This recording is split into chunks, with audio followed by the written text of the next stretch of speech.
পুড়ে গেল পুরো। সরি বাবা, আমার বড় ভুল হয়ে গেছে।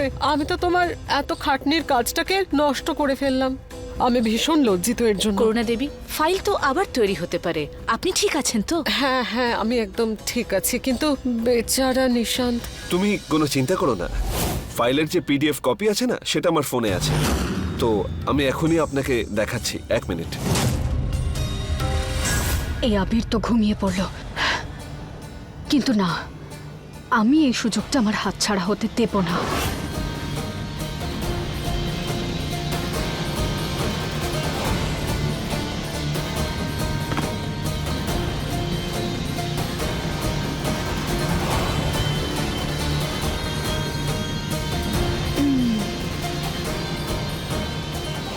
আবির, ওঠো আবির। আমাদের হৃদয় তো শুরু থেকেই এক ছিল, আজ আমাদের শরীরও এক হয়ে যাবে।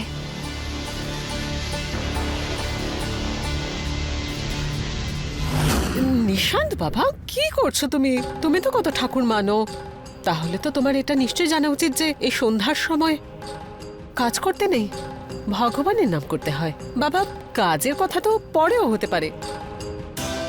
আর এমনিতেও গায়ত্রী দেবী, আমি শুনলাম যে আপনি যেখানে এখন আছেন সেখানে নাকি কারফিউ জারি হবে। আমি তো এটাই চাই যে এখানে থেকে যান, কিন্তু আপনার যদি প্রবলেম হয়। অ্যাকচুয়ালি করুণা দেবী, আপনি একদম ঠিক বলছেন, আমার এবার যাওয়া উচিত। কিন্তু আবির আর বিথিকে কোথাও দেখতে পাচ্ছি না যে, ওরা কোথায়? মন্দিরে গেছে দুজনে ও। মায়ের আশীর্বাদ নিতে। আমি বললাম না, নিশান্তের মতো এই বাড়ির সবাই ভীষণ সংস্কারী। আমি তো বলবো আপনি এই বেলা বেরিয়ে পড়ুন। আপনি একদম ঠিক বলছেন। এবার আমি আসি, নমস্কার।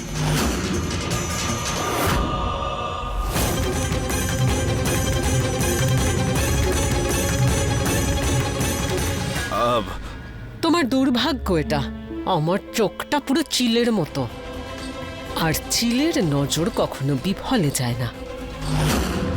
কি করছিলে তুমি? আবিরকে ধোকা দিচ্ছিলে তুমি? আজকে না মেরেই ফেলবো তোকে। চল বেরো এখান থেকে।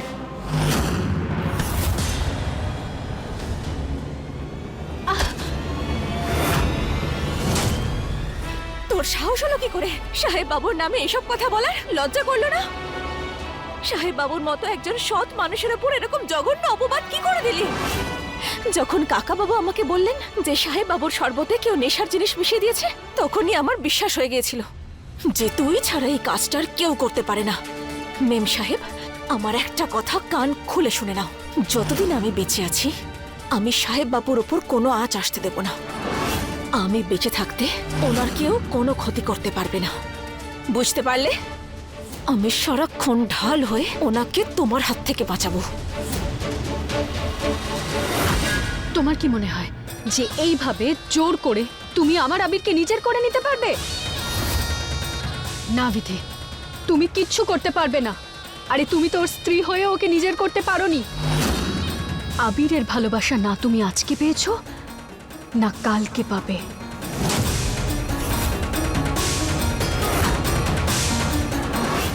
আবির তোমাকে কখনোই মেনে নেবে না।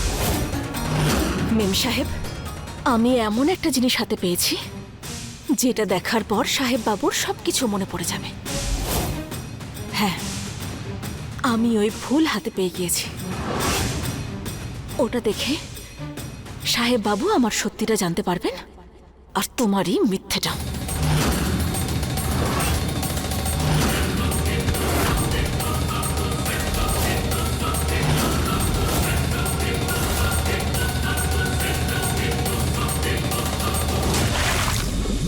আর ছাড়বো না তোকে।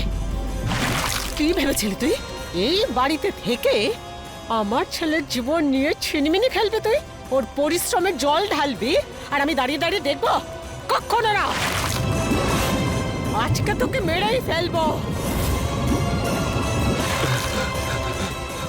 আমায় ক্ষমা করে দাও। ক্ষমা করব? যদি আবির ছাড়া অন্য কারোর সঙ্গে এটা করতিস তাহলে দুবার ভাবতাম আমি, কিন্তু আমার ছেলের সঙ্গে এটা করার সাহস দেখিয়েছিস। আজকে তোকে কিছুতেই ছাড়বো না।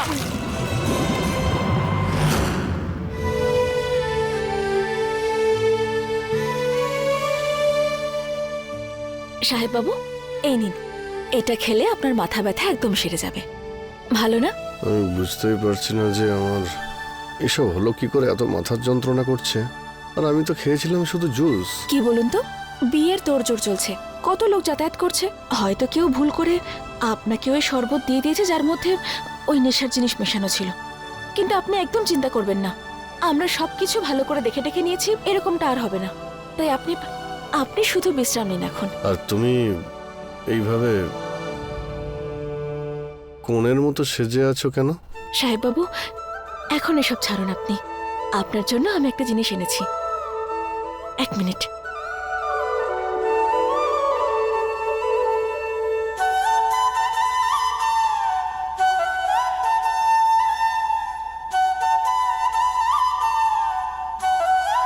সাহেব বাবু, দেখুন আপনার জন্য আমি কি এনেছি।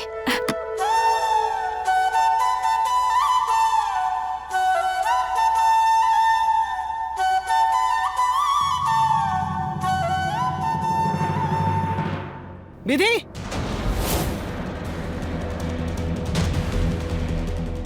কি করছো এখানে তুমি? 50 বার আমি বলেছি আমার ছেলের থেকে দূরে থাকবে, কিন্তু তুমি তো দেখছি শোনার নামই করো না। চলো যাও এখান থেকে, যাও। আর বাবা আবির, তুমি শুয়ে আছো কেন? নিচে মেহেন্দির অনুষ্ঠান শুরু হবে, সবাই তোমার জন্য অপেক্ষা করছে, তৈরি হয়ে যাও বাবা। ডাক্তার ম্যাডাম, আমাকে শুধু আপনি 2 মিনিট দিন না। হ্যাঁ, 2 মিনিটেই তুমি আমার ছেলেটাকে ভুলভাল কিছু একটা বোঝাবে।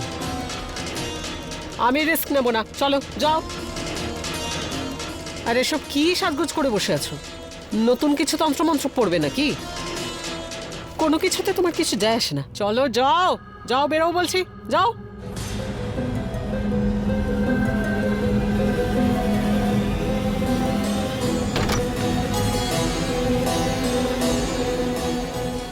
আমার ছেলেটাকে ছাড়ো না কেন তুমি?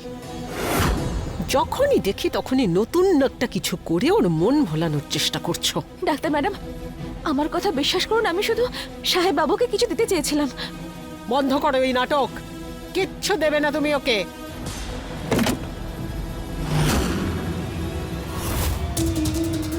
এ তো ভালো হয়েছে যে ত্রিশলা আমাকে আগেই জানিয়ে রেখেছিল তুমি একটা কি মন্ত্রপুত ফুল দেবে। খবরদার যদি আমার ছেলেকে কিছু দেওয়ার চেষ্টা করেছো।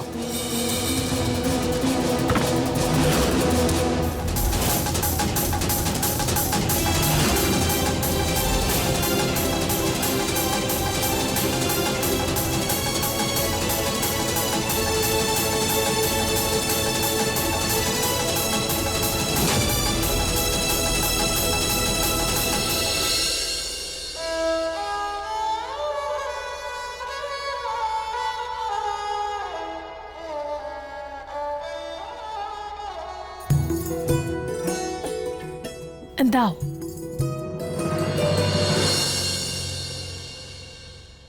কি হলো বিধি? খুব মন খারাপ মনে হচ্ছে।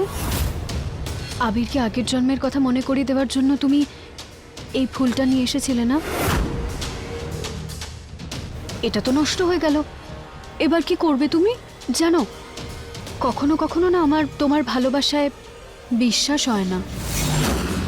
কারণ তোমার ভালোবাসা যদি সত্যি হতো তাহলে আবিরের আগের জন্মের কথা তুমি এতক্ষণে ওকে মনে করিয়ে দিতে। যাক, তুমি তাহলে এবার তোমার ভাগ্যের জন্য কাঁদো, কারণ আজকে তো শুধু মেহেন্দি। কালকে তুমি আমায় 7 পাকে ঘুরতে দেখবে আবিরের সাথে। আমার তো মনে হয় এই ক্যান্সারের আগেই আমার জিত আর তোমার হারের দুঃখই তোমায় মেরে ফেলবে।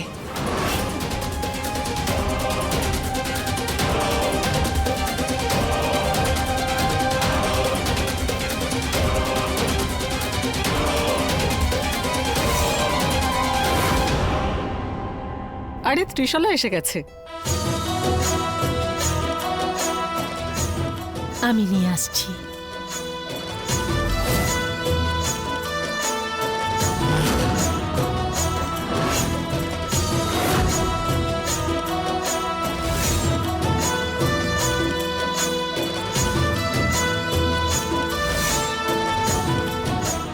এই দেখো তোমার জন্য।